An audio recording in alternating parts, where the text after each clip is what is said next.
Welcome to the special edition of Unknown. I'm Trenton Hooker, joined by Brian Webb, and today we're talking about the mysterious disappearance of Nancy Guthrie. We are joined by private investigator Logan Clark of Global Pursuit.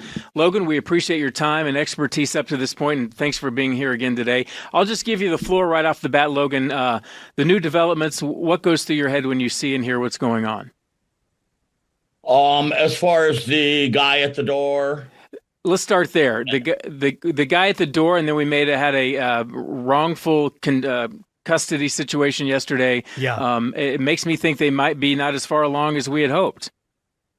Okay, now you're saying that the guy that they detained and questioned was the guy at the door? No, they released him. Yeah, they got the wrong guy.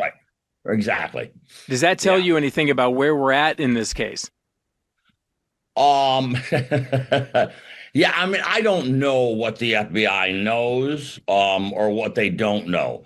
But based on everything, they're following every lead that is possible.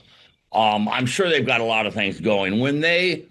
As soon as I saw, first of all, the guy at the door, the way he placed his gun, the holster he had it in, the holster didn't fit the gun. The holster was basically for a revolver. And he had a semi-automatic, a very small semi-automatic. And he obviously is not used to carrying a gun, not used to handling guns. You don't tuck it in the middle of your pants. You put it on the dominant side. This gentleman is left-handed. It would be on his left side. If you're right-handed, it's on your right side. He should have just walked up to the camera with a can of spray paint and painted it black instead of the whole thing he did with his glove and then walking back to get the flowers and then bringing the flowers up. These are not rocket scientists. I still believe that somebody connected or close to the family has guided them and given them information for them to be able to do this. Now, when they took Nancy out of that house, there's one guy there at the door. There had to be 2, possibly 3 people that were involved in this. Now, you don't see the car anywhere behind him. He would have had to take her out of the house and then get her down that driveway, which is quite a ways. There was no struggle because otherwise rocks would be kicked around. A lot of people in those areas have rock lawns. That's why all those pebbles and everything are there, because it's difficult to grow grass in the desert, and the water consumption is huge. There was a drop of blood, which I think was a nosebleed. So he had to get her out with someone else, get her out of the house, and then get her down that driveway. And then what's he going to do? Drag her down the street to where the car is? I don't think so. I believe that as he took her out, the car pulled up. There was a guy driving the car. There was probably 2 people with him, and they got her in the car and got away. And that's why they pulled off the first half. The second half, which is the exchange, the proof of life and the exchange, they completely screwed up. I mean, I don't know anybody in 40 years, hundreds of cases, nobody sends a ransom note, kidnaps someone, sends a ransom note, asks for a demand, and then cannot provide proof of life. It's just idiotic. So what I believe, unless these guys are just numbskulls and didn't know exactly how they were going to do the exchange and the proof of life, it's more likely that something, I hope it didn't, but it's more likely that something happened to Nancy between getting her and the 10 days. And it might have happened right away because they never provided any proof of life. If something happened to her, then they're going to try to salvage it and just get the money without showing any proof of life. And another possibility, which I hope is not the case, but if something did happen to her and she passed, her age, her medical condition. She had to be scared out of her mind. Her blood pressure is skyrocketing. And it would be very easy for something to have happened, for her to have a heart attack or whatever. When that happened, the only thing they could do is try to fake it and get the money, which is not going to happen. Number two is to tell them that something happened to Nancy, and if they want to know where the body is, they have to pay X amount of dollars. Those are the only two explanations that I can possibly think of, and other than them being just numbskulls. They're obviously not rocket scientists. So that alone tells us that if something happened to her, they've got her somewhere, they've got her body somewhere, and they're just trying to figure out what to do, and they're still trying to get money. Now, I'm sure the other people are coming in on this. I've done cases where serial cases and stuff where people go in and confess all the time. People walk into the police station. Cop friends of mine have said that when they're working on a serial killer case, 6 guys will come into their office and confess. And they take all the information that's known in the newspaper and in the press, and they confess to that, which is why the police always leave something out, something crucial that's left out. In one serial killer removed one of the breasts of the women that he killed. They never released that to any publicity to anyone. So if someone came in and confessed, they would have to know that. If they could say that to the police, now the police know, okay, this guy knows what nobody else knows. Now hey, Logan, I wanted to ask you real quick, too, with the footage that we have seen that shows that a mysterious man, outside the residence trying to get in. And like you said, it seemed pretty idiotic, at least the actions of what he was trying to do. My question is what investigators are not showing. What is your take on that? Specifically, if we have access with that doorbell camera from what they've seen, we know that there's other devices on the property. We know that they were able to at least recover this footage. What are they not showing us that could tell us exactly, is Nancy Guthrie alive or dead? A couple of things. That would be in the notes. I think that in the second note that they sent, it sounded like there was something in there other than written. There were things written in there that told them. I believe they told her where the Apple Watch was. They left the Apple Watch at the house. They didn't take it with them because they know that can be tracked. So they left the Apple Watch in a particular place, and they told them in the ransom note where that Apple Watch was. And they told them where some of the damage that was done in the house, I guess removing Nancy or something. A lamp might have been broken or something. And they told that. But it sounded like something was in there that was not just paper and words. In other words, a ring, possibly a necklace, possibly something from Nancy to prove that they had her. I don't think that's being released. There was a wire. Remember when there was a wire removed from the roof? Mm-hmm. Okay. Somebody said, I didn't see that. I saw them collecting the wire. I didn't see what it was connected to, but I was told that it was a camera that they removed from the roof. If that was put there by the kidnappers previously, and that could have been the person that was helping them that put that up there. We did that many times on cases where if I didn't have a camera to do it, and I would leave an agent in a car nearby that would tell me when the police arrived. That gives you a time frame. Now the cops have arrived at the house. Now they're investigating there. It gives you a length of time if they're trying to get across the border or wherever they're going. That camera that was put up there could have leads on it. It was amazing that they pulled that footage. out of that doorbell camera. They had to pull it out of the cloud. There's the cell phone. They're not saying anything about the cell phone that was tucked in his pants. And if that cell phone was on, then it pinged.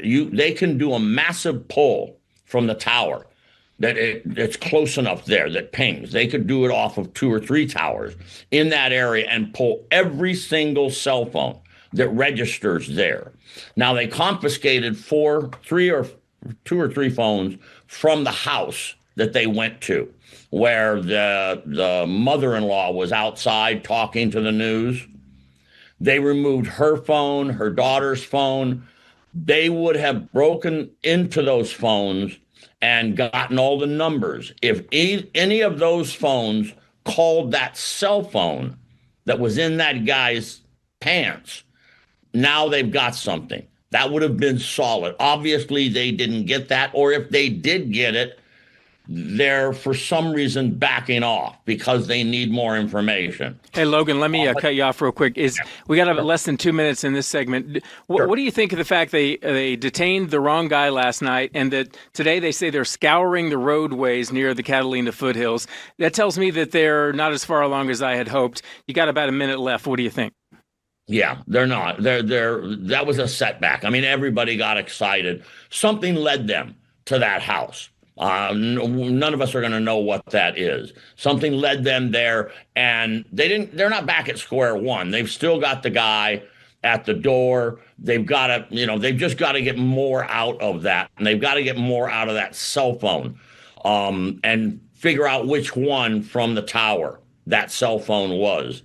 That's going to be difficult. That's going to take time. They may still be trying to break those phones for all those phone numbers.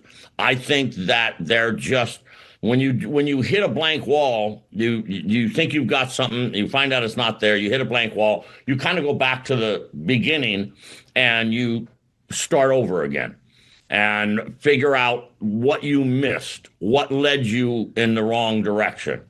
I think they're recalibrating right now. Fair enough. That makes sense. Fair enough. Well, Logan, we're about to go to break. Again, Sure. Really fascinating discussion, especially on the forensic side. One thing I do want to touch on when we get back is just, it seems like there's parallel investigations. You have the Fed response and then the local response, and reports that they've been at odds a little bit.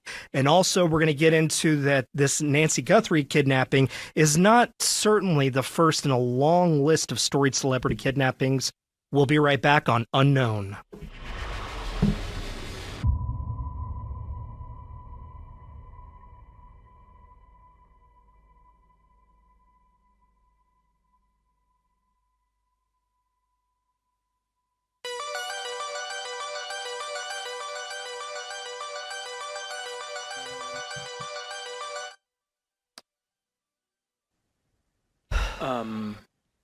Want me to welcome back and you go? Yeah. Okay. No, sorry, I just had to deal with that crap.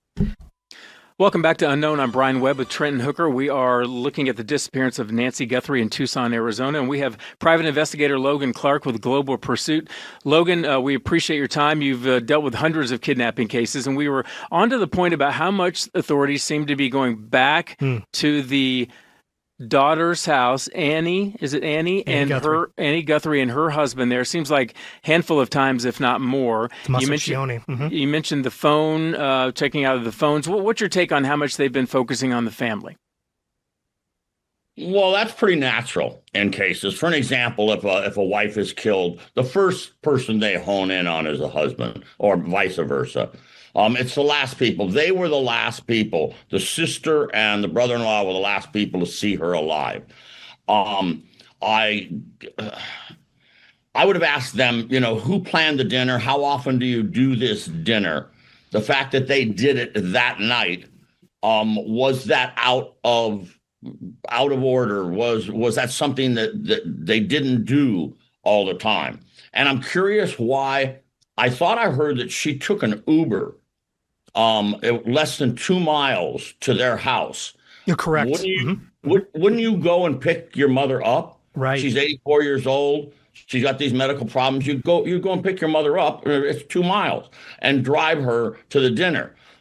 She came home in an Uber. Now, that might have been because they were drinking wine or something, and they had several glasses of wine. The mother said, "No, you guys shouldn't drive. I'll take an Uber back." That would explain the Uber coming back. I don't know why they had her take an Uber there. The police are continually going back there because they're looking for clues that will pay off.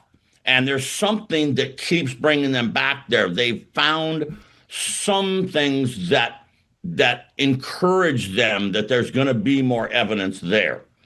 And I think that's why they keep going back. And you keep going back to the house, searching the areas around. They don't know where Nancy is.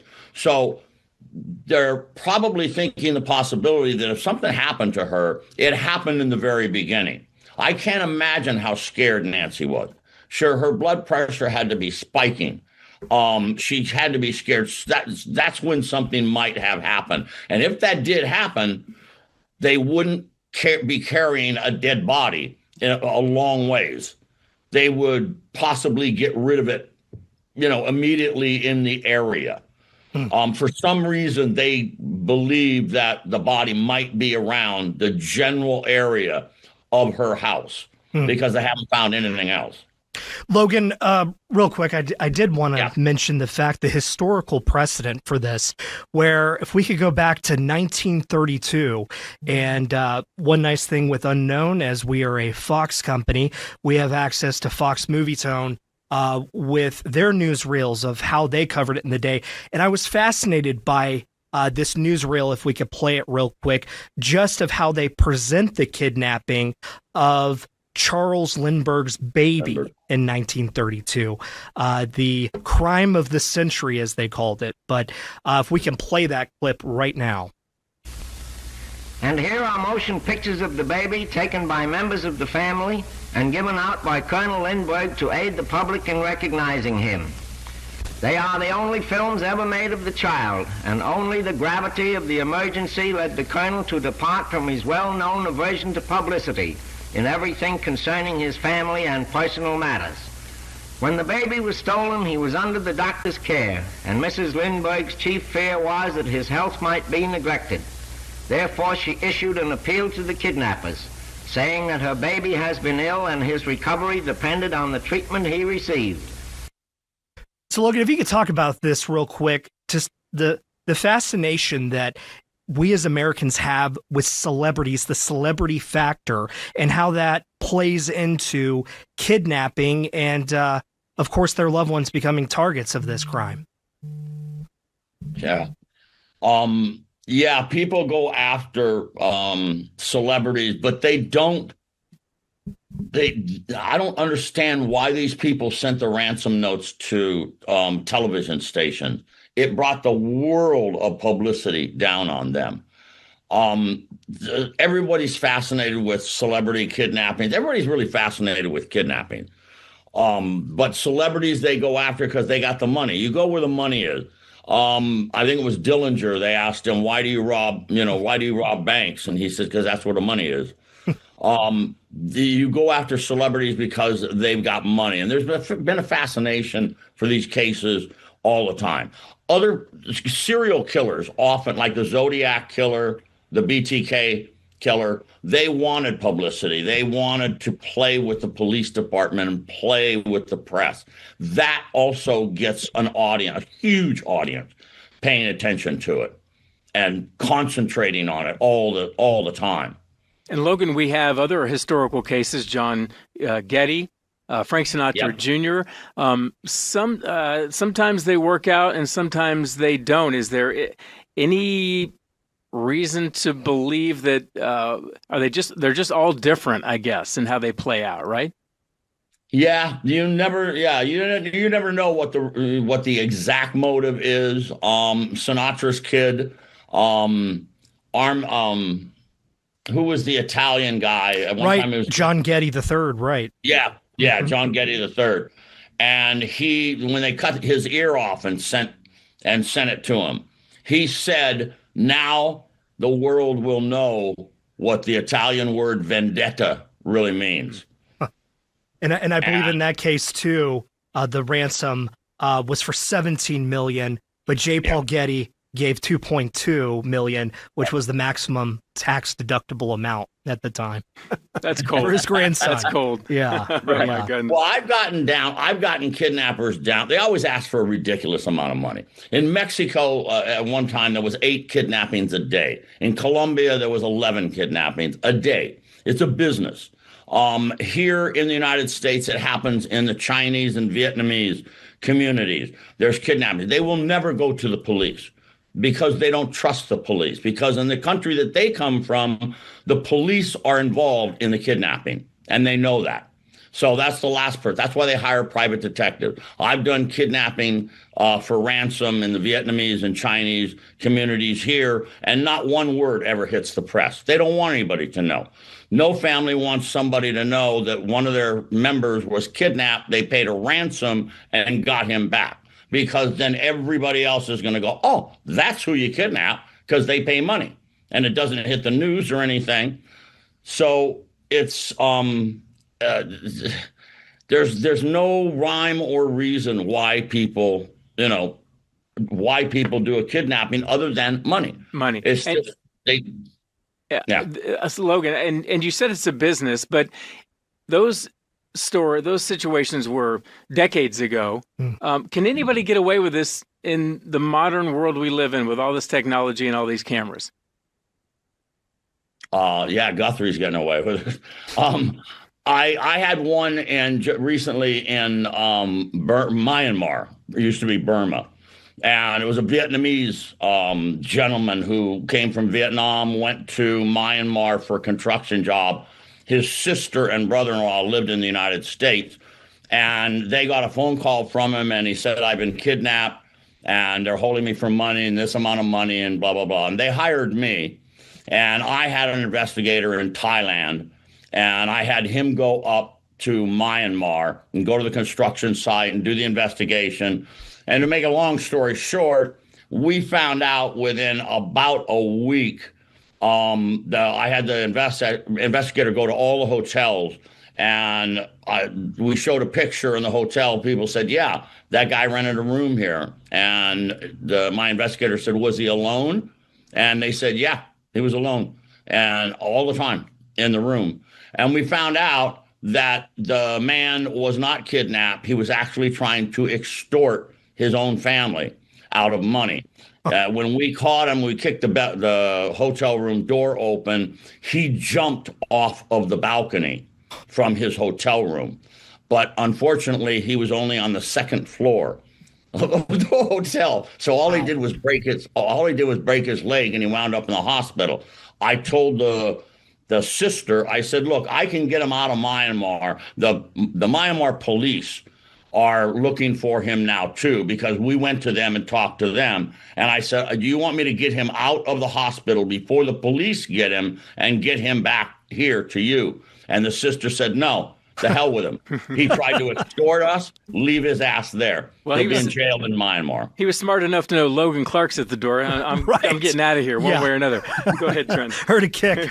Hey, well, I did want to ask, just as you've talked to so many families in the position of holding out hope with each day just getting tougher and tougher, if you had a message to the Guthrie family right now, what would it be? Hold out hope and pray, but be prepared for bad news with her medical condition and the length of time. With every day that goes by, you have to prepare. You can't pump them up and say, hey, keep that hope up. We're going to find her.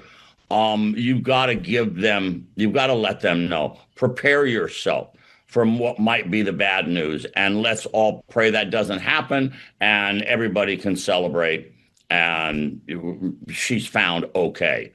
I doubt, in my professional opinion, I hope to God it's not true. I hope through some miracle she's still alive, but most probably she's not.